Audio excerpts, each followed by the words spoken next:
we have over 500,000 people in our database, and that's in the last 3 years of people contacting us about improving their game. So there's a lot of golfers out there looking for an easier way, and we're just trying to help those groups that are interested. So as soon as they get a new club to replace the one that they threw in the lake, then you're the next place they have to go to, right? Yeah, exactly. All right. Well, I really appreciate the opportunity, first of all, to have your commentary on the U.S. Open, because it certainly was different, and it's nice to get your perspective on that. And, of course, as well, your teachings are a little bit different than what most people have heard of, so it was nice to hear about that as well. So I really appreciate you coming on the show and sharing your knowledge with everyone. Well, I thank you for the opportunity, and I appreciate the time as well. All righty. Thank you very much, Todd. What we're going to do is we're going to take a quick break, and then we're going to talk a little bit about Charleston, one of my favorite cities. You won't want to miss it, so stay tuned for more of the Golf and Travel Show. We'll be right back. Cinderella story, out of nowhere, a former greenskeeper now about to become the Masters champion. It looks like I'm a wreck. It's in the hole!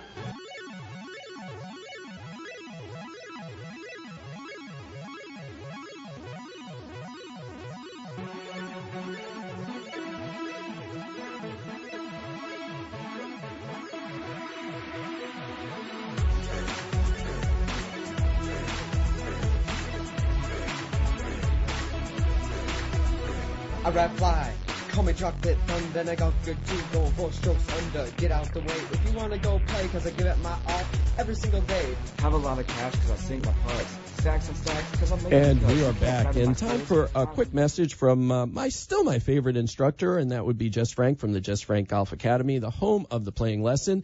Jess Frank, for 15 years, has been improving golfers' ball striking, consistency, and distance. He's a PGA teaching professional and the owner of the Jess Frank Golf Academy, located in Boca Raton at the beautiful Boca Dunes Golf and Country Club. So if you're a seasoned golfer trying to break 80 or just a beginner, Jess's passion is to help you play better golf and have a lot of fun. Each lesson includes on-course time with V1 video analysis, focusing on improving all facets of your game. And for a limited time, new students who mention the Golf and Travel Show will receive a $50 Edwin Watts gift card with the purchase of a series of lessons. To learn more about the services of the Jess Frank Golf Academy, call 561-213-8579. That's 561-213-8579, or visit JessFrankGolf.com. Also check out Jess's videos on YouTube, Facebook, and LinkedIn.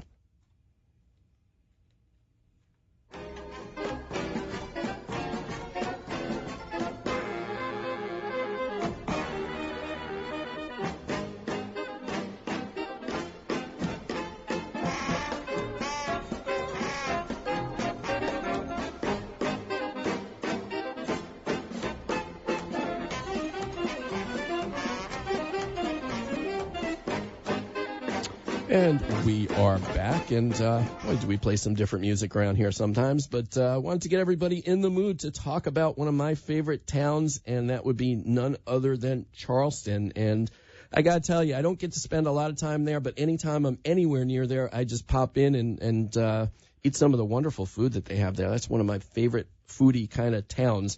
And to find out a little bit more about what's going on there of late, what's going on there this summer, perhaps a few deals or cool places to go, things to see, we have the director of Fennell Holdings and also the chairman of the Charleston Area Convention and Visitors Bureau, and that would be Dan Blumenstock. Dan, are you with us?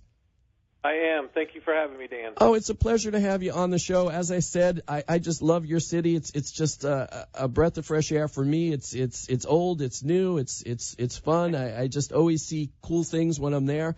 And I just regret that I don't go there more often or stay there longer when I do go. But in any event, you guys have had probably a little more excitement than you bargained for of late. And first of all, I mean, I feel terrible for the families, the victims of the recent shooting there. Nobody deserves that, and certainly not your fair town. But there's been some really interesting and perhaps heartwarming reactions and some good maybe that's come of it. Can you explain a little bit about what it's like to be a resident in the area, as well as somebody who's representing a town that has a tragedy like this happen? Absolutely. Well, again, thank you for the condolences. And, really as a city and as a resident, as you said, it's really as you go around and talk to people and neighbors and anybody in the community, you just realize that it wasn't just those 9 individuals that were impacted. in some way, shape, or form, we all knew someone or had someone or some association with somebody that was there that evening. And what we've seen is just an overwhelming outpouring of love, in my opinion, that has just been breathtaking. And I'm sure that some of the media is what you see that is portraying what's going on in Charleston can show it, but until you're here and really feel it, it's pretty breathtaking, as I said. Yeah, I'm not surprised because while I did mention one of my favorite parts of the town happens to be the wonderful food and cooking that your restaurants provide folks like me who come to visit, but the people are very, very warm and very friendly. It's true Southern hospitality. So it doesn't surprise me, but of course, when terrible tragedy strikes, it can bring out the worst or the best in people, and we've seen, every side of that story. But in this particular case, truly your city has just really bonded together, and like you say, the expressions of love are quite evident even from a distance. Absolutely. Another thing that just keeps coming back, and as we talk about our great city even prior to the past couple of weeks, we've always used this word called authentic. And I think what happened in the past couple of weeks is that we really did see that it was an authentic reaction behind that. And, really, and from my own standpoint, to be able to look at the families and their reactions and the way that they've handled themselves, it just makes you very proud to be a resident here at Charleston, South Carolina. Well, and not that you need the competition, but at least in this particular case, if other cities can kind of watch and learn a little bit, we'd all be better off, I think. So, kudos to the city of Charleston for this and many other things. And speaking of many other things, I get all sorts of information from the media, press releases from PR people, magazines, whatever. You guys are always winning awards, it seems, for something. You're one of the most highly decorated cities in our country. Why don't you explain a little bit about some of the most recent accolades, perhaps, and then we can talk a little bit about why you get these. Yeah, thank you very much. We have been nominated and awarded the number one city in the United States by Condé Nast Traveler for 4 consecutive years. We've been the number one city in U.S. and Canada by Travel and Leisure World's Best Awards for 2 years in a row. And then most recently, this past year, we were awarded by the International Association of Golf Tour Operators. We call them IAGTO. They awarded us the Golf Destination of the Year for North America, so we were very proud of that as well. Yeah, that's just incredible to me. And these are all very, very reputable types of companies that are providing these awards or awarding you with these distinctions. While I'm not a big history buff, obviously the city has a tremendous history, and I do like to stay in the historical area. And I think that's probably one of the biggest draws of how beautifully maintained and how you can, take a step back in time. For those who are not aware of some of the really cool things as far as history that you can see and touch and feel when you're in Charleston, maybe you could touch on that a bit. You bet. I think it's very ironic, even if you travel around other cities and towns throughout the United States, you may see a museum here or something that you go and you look. But really, Charleston is about the experience. You really go in and you get this, again, authentic experience, the friendliness of the people that are here, whether it's the shopping or the hospitality that you enjoy.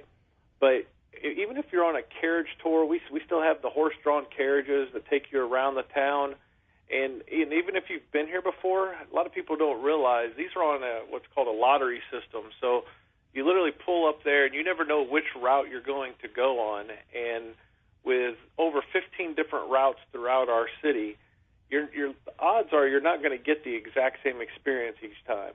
And then whenever you kind of couple with that our open-air market and some of the other things that we have to do, it just creates for an experience that you're going to be right here in an antebellum home or maybe somewhere where Robert E. Lee had been and stayed even. Sometimes some of our hotels actually hosted some of these great presidents even of the United States. that's kind of a cool experience from a history standpoint.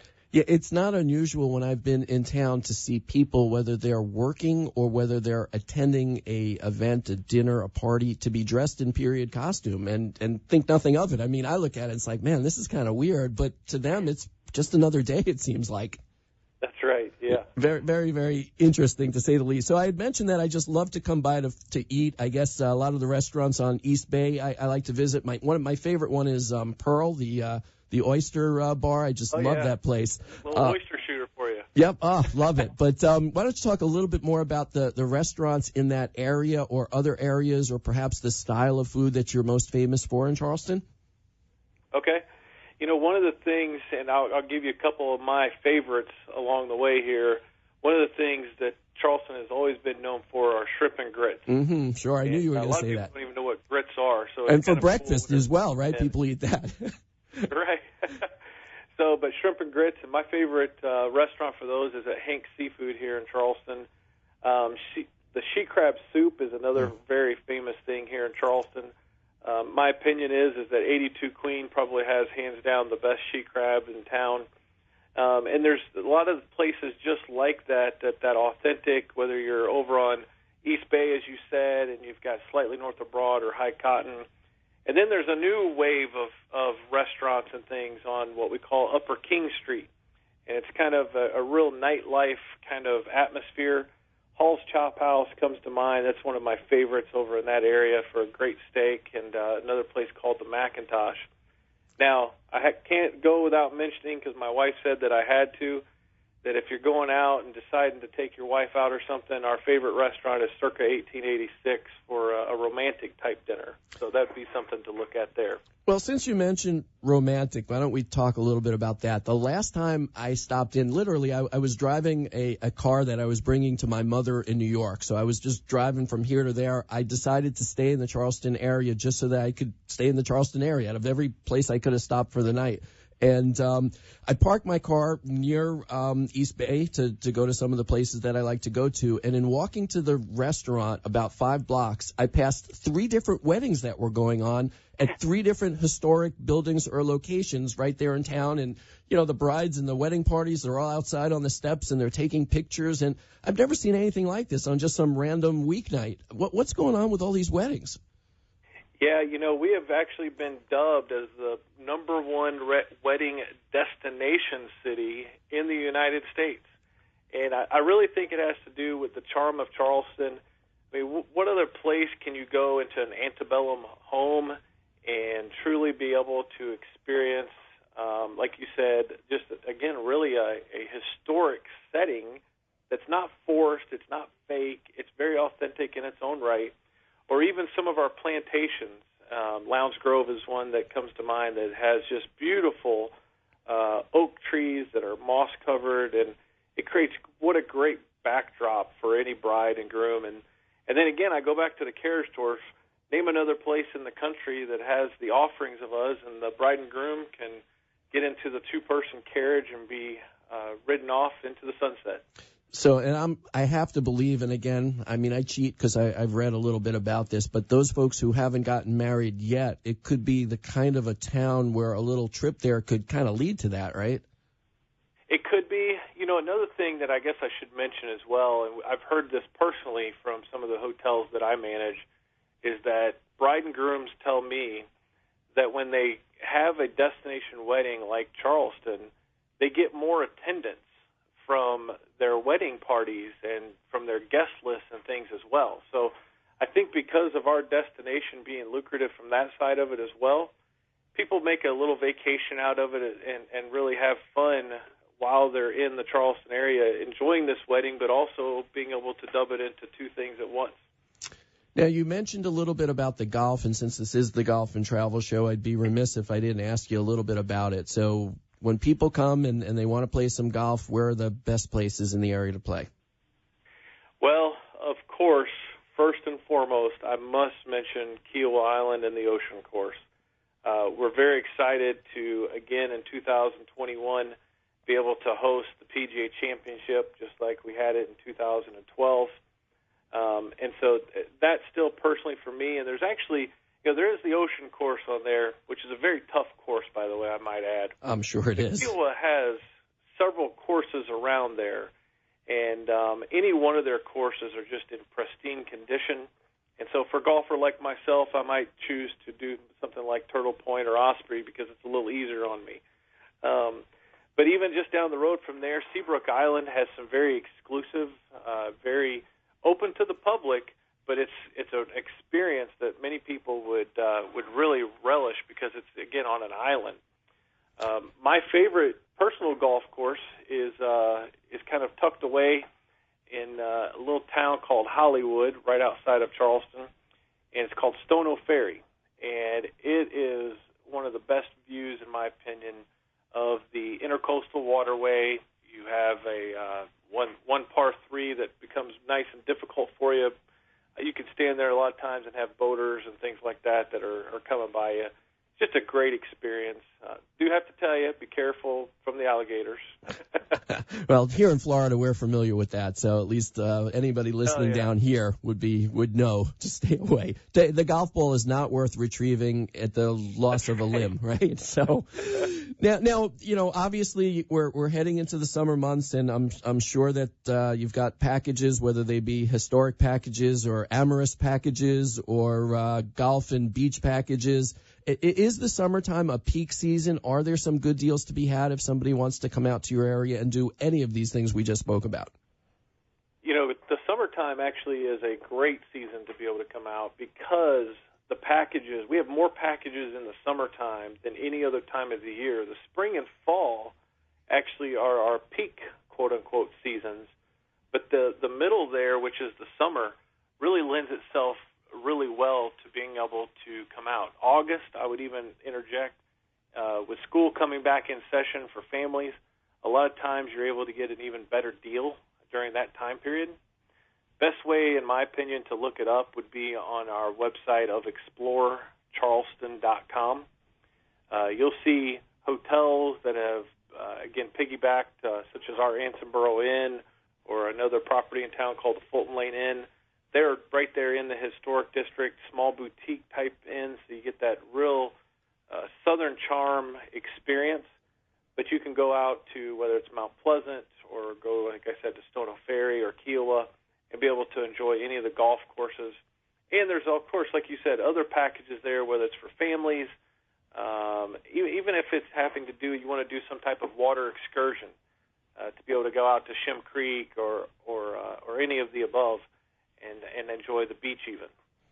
Well, we're all about finding a good deal. Charleston can be a little bit pricey, I know, because obviously the demand, it's all based on supply and demand, and everybody wants to go there. And that's why I say if there is an opportunity to go there and maybe save $1 or $2, then everybody wants to do it then, is in my recommendation. However, like I say, in the peak season, it's a great town, so it's maybe worth spending $1 or $2 more as well. But one more time, that website for more information?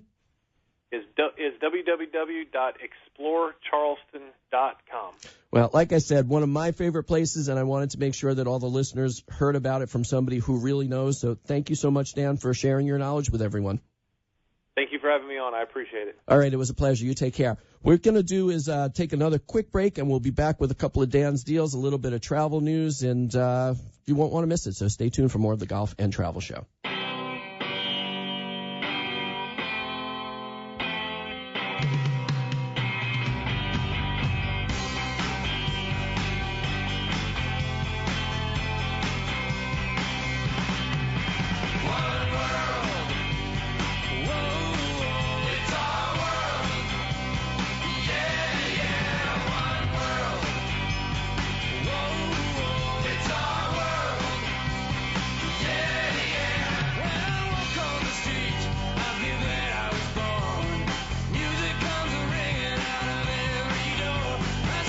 And we are back. And I love that town, Charleston. What a great place. But for those of you who are here in Florida, I'm going to give you a little bit of news, or people who want to visit Florida.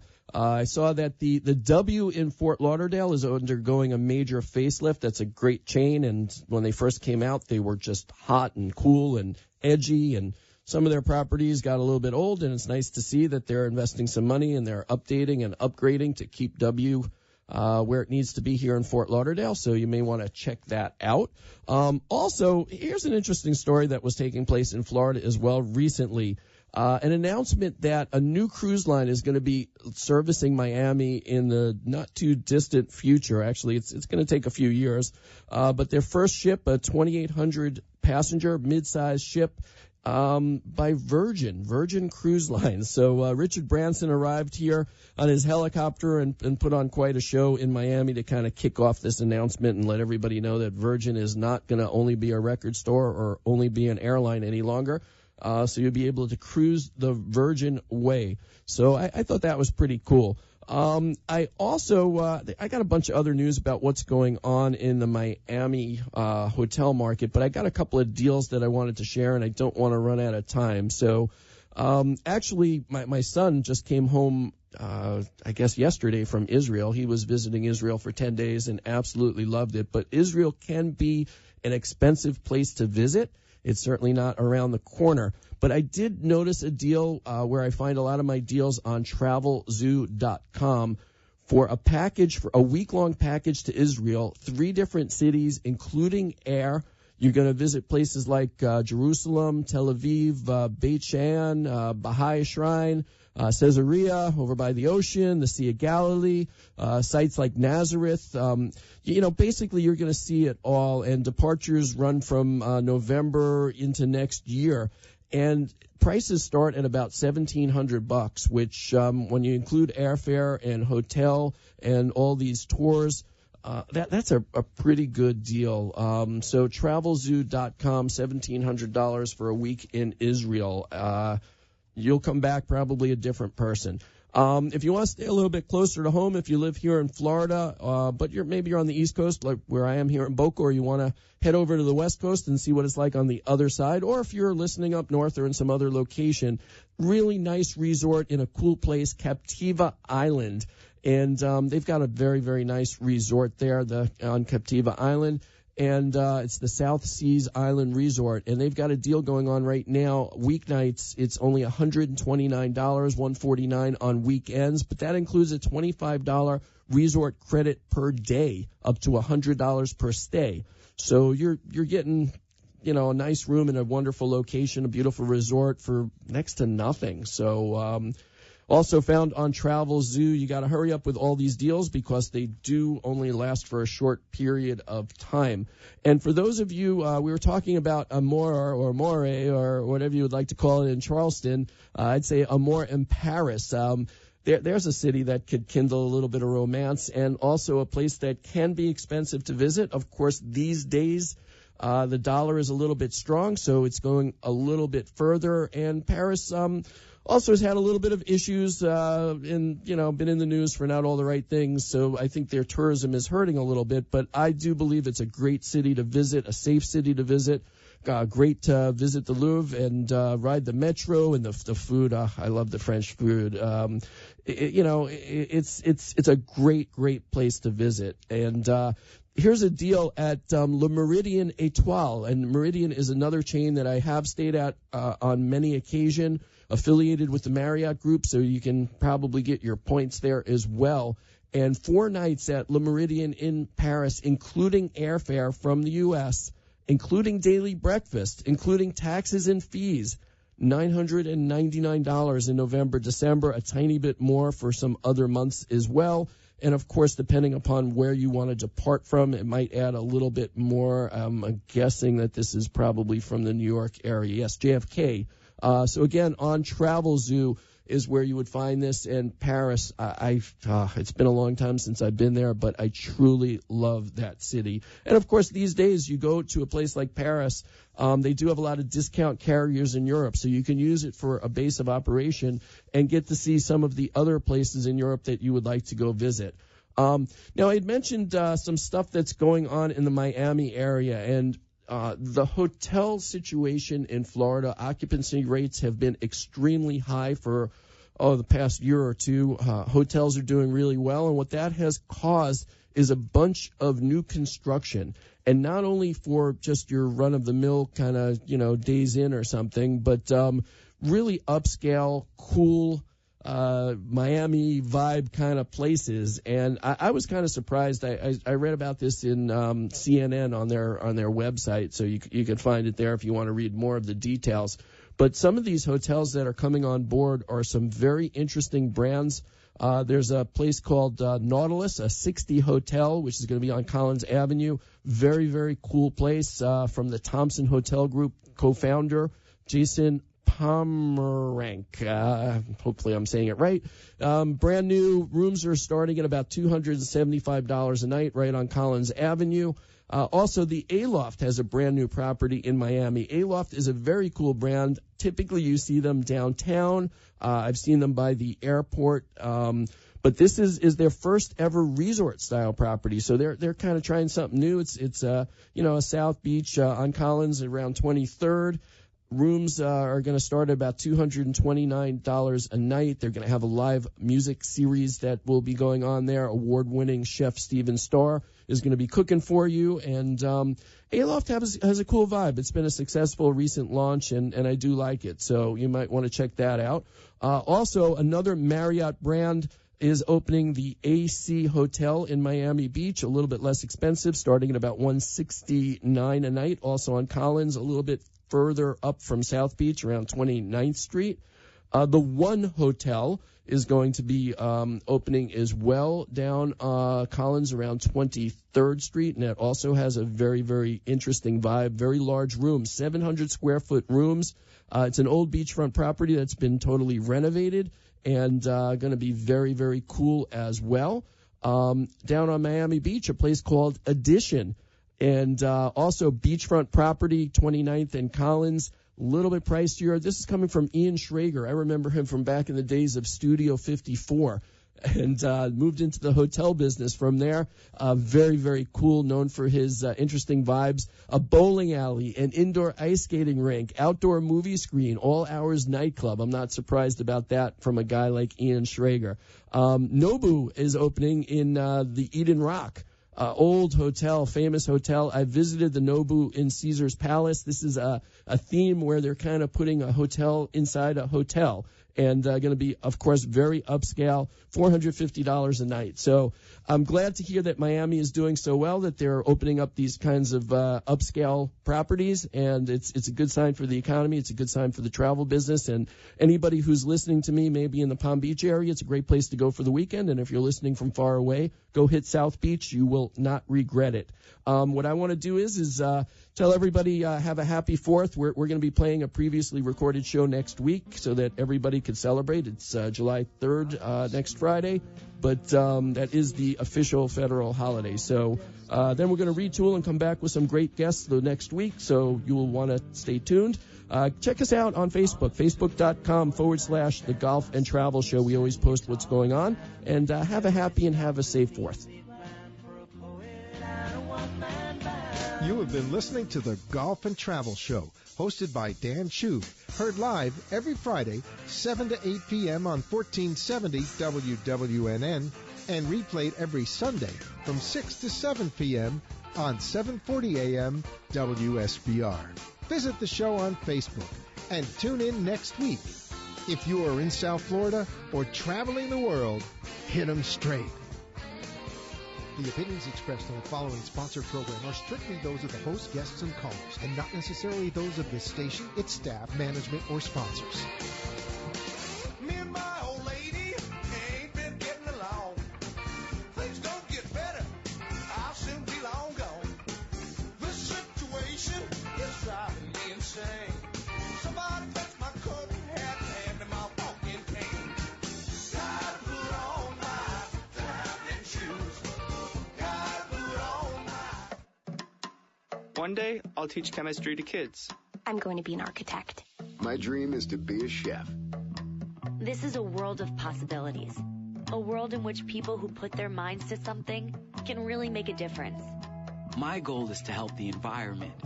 Someday I'll find a cure for cancer. At the U.S. Department of Education's Office of Federal Student Aid, we believe that aspiring minds can achieve anything. So we dedicate ourselves to making sure everyone has an opportunity to go to college. Each year, we provide more than $150 billion in grants, loans, and work-study funds, making higher education possible for anyone at any stage of life. I can go back to college. I can change careers. I can make a difference. Federal Student Aid, proud sponsor of the American Mind. Learn more about money for college at studentaid.gov. One day, I'll teach